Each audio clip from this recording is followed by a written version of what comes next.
मेरा मुल्क मेरा देश मेरा ये वतन, शांति का उन्नति का प्यार का चमन। मेरा मुल्क मेरा देश मेरा ये वतन, शांति का उन्नति का प्यार का चमन। इसके वास्ते निसार है मेरा तन मेरा मन। ऐ वतन ऐ वतन ऐ वतन, जाने मन जाने मन जाने मन। ऐ वतन ऐ वतन ऐ वतन, जाने मन जाने मन जाने मन। Independence Day. On the 15th of August 1947, India became completely independent from British rule. When is Indian Independence Day? Indian Independence Day is always celebrated on August 15th. It is a national day of India, also known as I-Day. This public holiday marks the date in 1947 when India became an independent country. This holiday is a dry day in India when the sale of alcohol is not permitted. History of Indian Independence Day. The British established their first outpost on the Indian subcontinent in 1619 at Surat on the northwestern coast. By the end of that century, the East India Company had opened 3 more permanent trading stations at Madras, Bombay, and Calcutta. The British continued to expand their influence in the region until, by the mid 19th century, they had control over most of what is present day India, Pakistan, and Bangladesh. In 1857, a rebellion in northern India by mutinous Indian soldiers led the British government to transfer all political power from the East India Company to the Crown.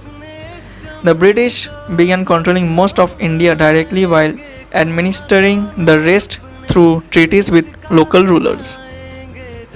In the late 19th century, the initial moves were taken towards self-government in British India by the appointment of Indian councillors to advise the British Viceroy and the establishment of provincial councils with Indian members. In 1920, Indian leader Mohandas K. Gandhi transformed Indian National Congress political party into a mass movement to campaign against the British colonial rule. The party used both parliamentary and non-violent resistance and non-cooperation to achieve independence. Other leaders, notably Subhash Chandra Bose, also adopted a military approach to the movement. The movement culminated in the independence of the subcontinent from the British Empire and the formation of India and Pakistan. Thus, on August 15, 1947, India became a dominion within the Commonwealth. Friction between Hindus and Muslims led the British to partition British India, creating East and West Pakistan. India became a republic within the Commonwealth after promulgating its constitution on 26 January 1950, which is now the Republic Day holiday. National flag of India. The Indian national flag is a horizontal tricolor of saffron, white and green. The wheel in the center is a representation of the chakra which appears on the abacus of Asoka's pillar. The flag was approved on July 22, 1947 and presented to the Indian nation on August 15, 1947 when Jawaharlal Nehru, the first Prime Minister of India, raised the flag at Lahore Gate of the Red Fort in Delhi. The color saffron represents courage, sacrifice and renunciation. The white denotes truth and purity and the green stands for life, faith and chivalry.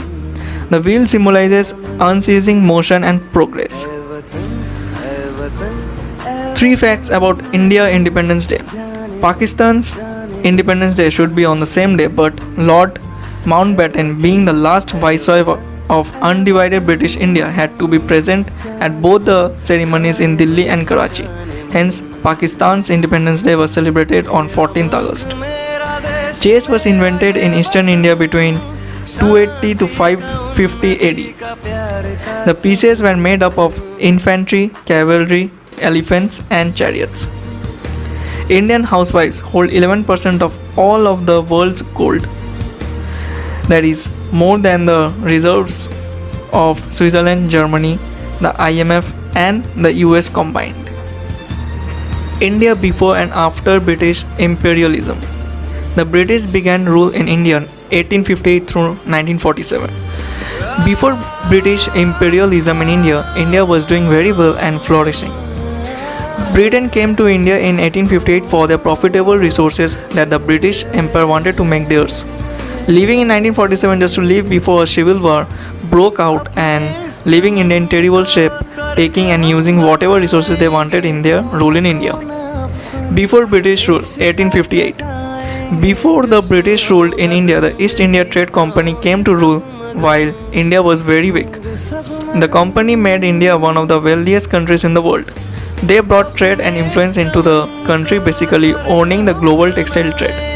Eventually, being able to own their own army and being able to tax anyone in their limits and territory. With the Industrial Revolution, it only boosted their wealth and helped with their trade efforts.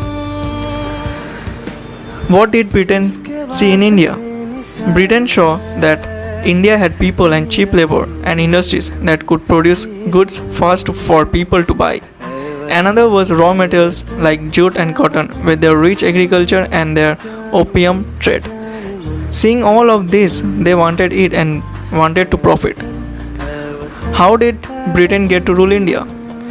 Britain began their rule when they began getting more and more powerful and beginning this by trading with India. An uprising with the people of India with the East India Trade Company. The company grew weak and then Britain saw the chance to gain more wealth. What did Britain do while in rule of India? Showing their huge military in India enforcing what the government seemed fit. Governing at every level, the Indian people didn't even have say in local level of government, making the Indian National Congress to help their efforts for their say in the government. Britain using all the riches and wealth in India and enforcing strict policies and taxes on the people, causing famine, hunger and poverty in the people. Fights and peaceful protest within the people would soon break out. Why did Britain leave India?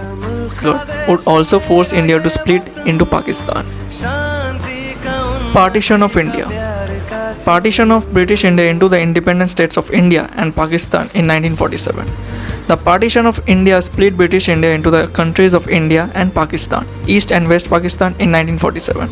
This partition was part of the end of British rule over the Indian subcontinent called British Raj.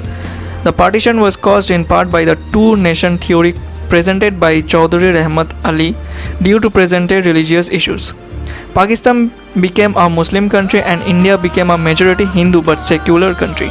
The main spokesperson for the partition was Muhammad Ali Jinnah. He became the first Governor General of Pakistan. Millions of people moved across the new Radcliffe Line between the two newly formed states. The population of undivided India in 1947 was about 570 million. After partition, there were 370 million people in India, 170 million in West Pakistan and 30 million people in East Pakistan, now Bangladesh. Once the lines were established, about 14.5 million people crossed the borders to what they hoped was the safety of the religious majority. The 1951 census of Pakistan showed the number of displaced people in Pakistan at 7,226,600. They were presumably Muslims who had entered Pakistan from India. Similarly, the 1951 census of India showed 7,29,05,870 displaced people, apparently Hindus and Sikhs, who had moved to India from Pakistan. The two numbers add up to 14.5 million. Other people came from China as they took advantage of the open border. The newly formed governments were unable to deal with forced migration of such huge numbers. Massive violence occurred on both sides of the border. Hundreds of thousands died, some estimates are in the millions. The partition caused a lot of uncertainty in many parts of the new nations, especially in the region of Jammu and Kashmir. इसके वास्ते निसार है मेरा तुम